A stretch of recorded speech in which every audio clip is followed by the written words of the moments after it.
Hello friends, हमारे channel A to wise में आपका स्वागत है। आप चाहे तो गवर्नमेंट जॉब कर रहे हैं या प्राइवेट जॉब, लेकिन इन छोटी छोटी बातों पे ध्यान दे करके आप काफ़ी अपना पैसा बचा सकते हैं।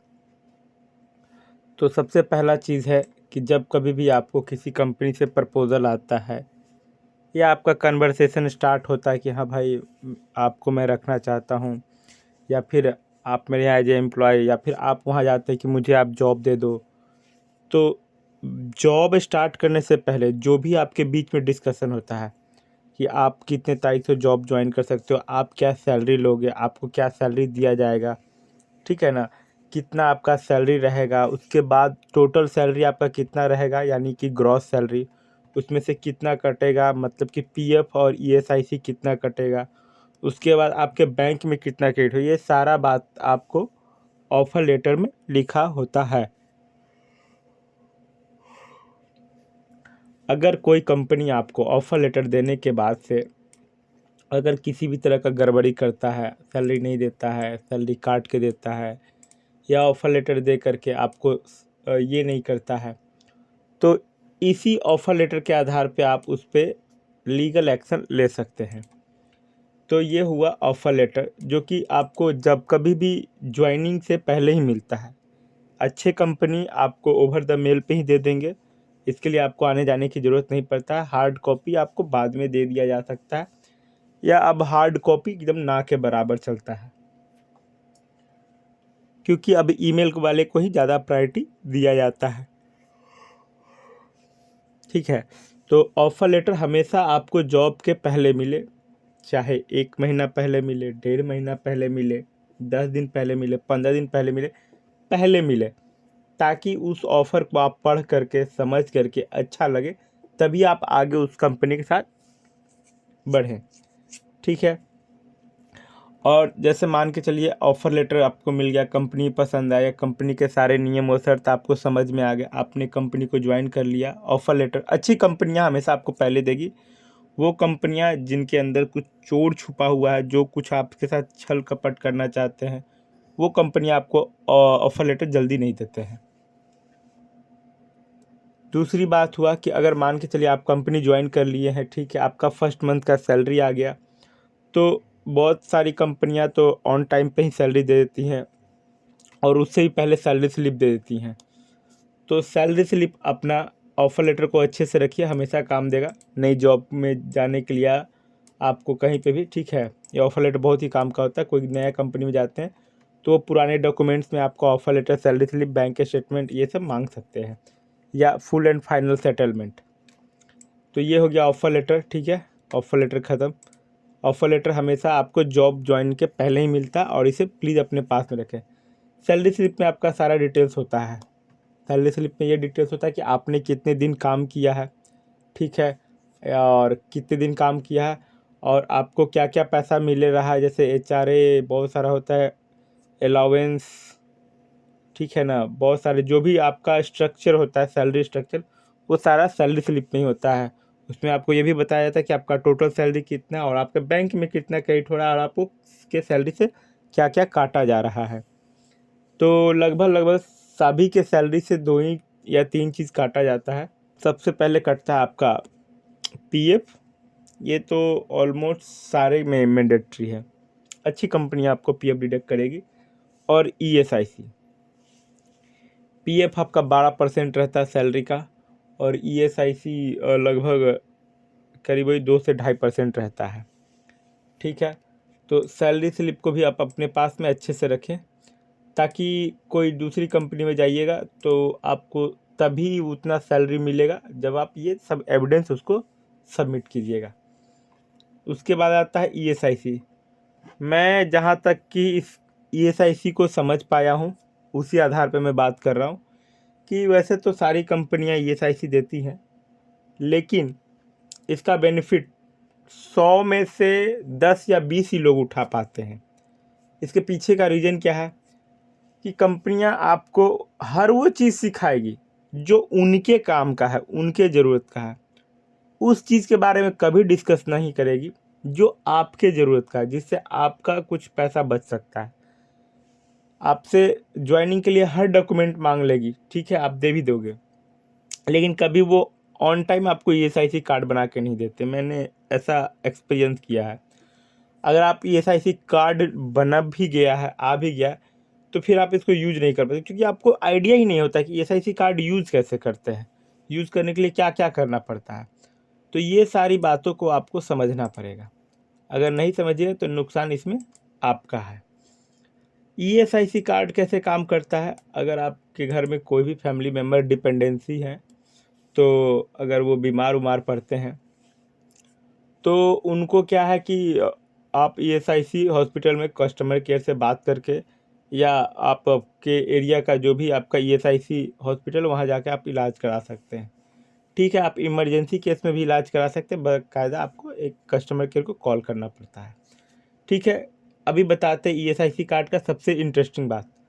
अगर आप सिंगल हो, आप कंपनी ने ज्वाइन किया, आपका ईएसआईसी कार्ड बन गया, उसके बाद आपका शादी हो जाता है, तो अगर आप लड़का हो तो अपनी वाइफ का नंबर उसमें ज़रूर आधार नंबर को ऐड अपडेट करवाएं।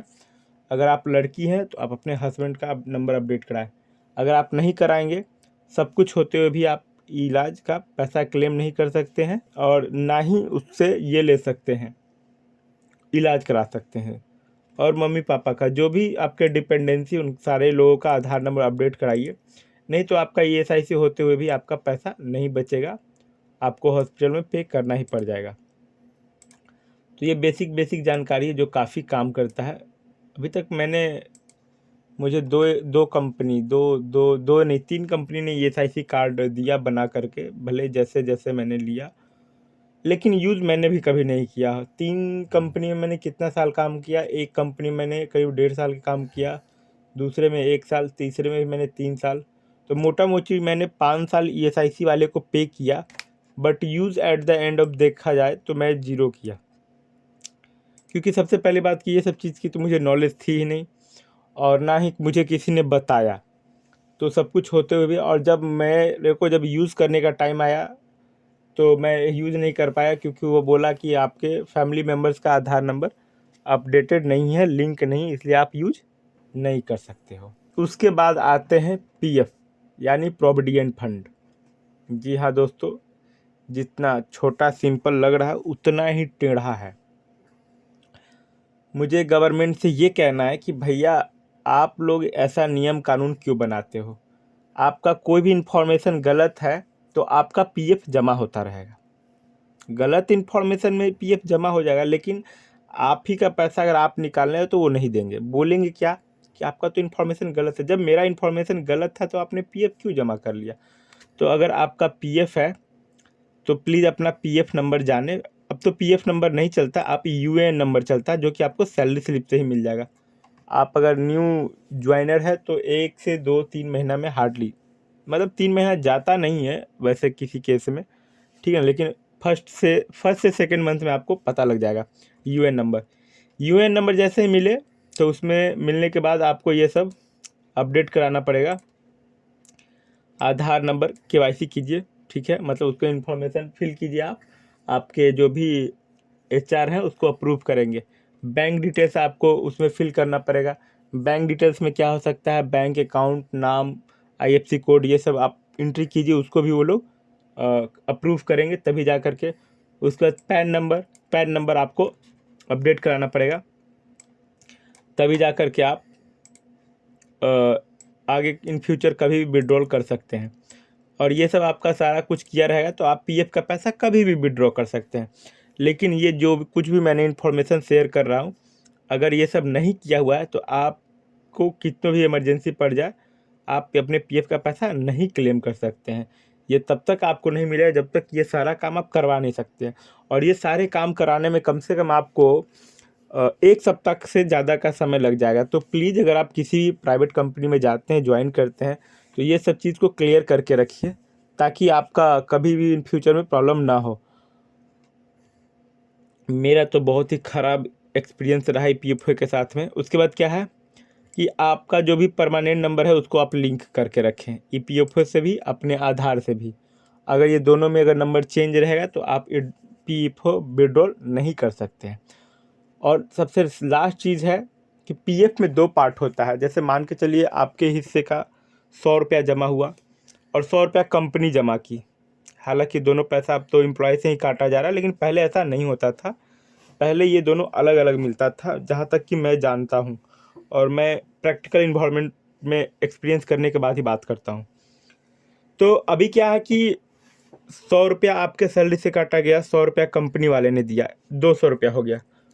तो आप काम करते हुए भर में, मतलब जो अगर आप कंपनी में जॉब कर रहे हैं, तो उस टाइम में आप अपने हिस्से का 90% तक पैसा निकाल सकते हैं किसी भी प्रॉब्लम के। चाहे घर बनाना हो, आपको किसी की तरह का बीमारी है, इलेक्ट्रिसिटी का बिल बहुत ज़्यादा ड्यू हो गया, तो ये सब केस दिखा करके, अभी तो कोरोना को भी देख करके पैसे दे दे रहे हैं बहुत जल्दी से।